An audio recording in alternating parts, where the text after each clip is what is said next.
ஆவியானவர் எங்கேயோ மார்க் 1:10 நீங்க வாசிச்சீங்கன்னா இயேசுவானவர் ஞானஸ்நானம் எடுத்து கரையிலிருந்து அவர் இறங்கும் போது பரிசுத்த ஆவியானவர் ஹோலி ஸ்பிரிட் புறாவை போல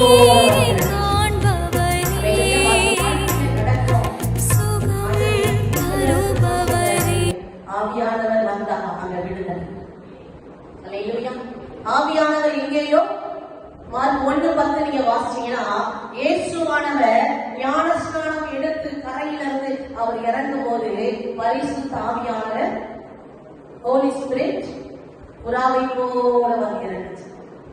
அல்லேலூயா. வாசி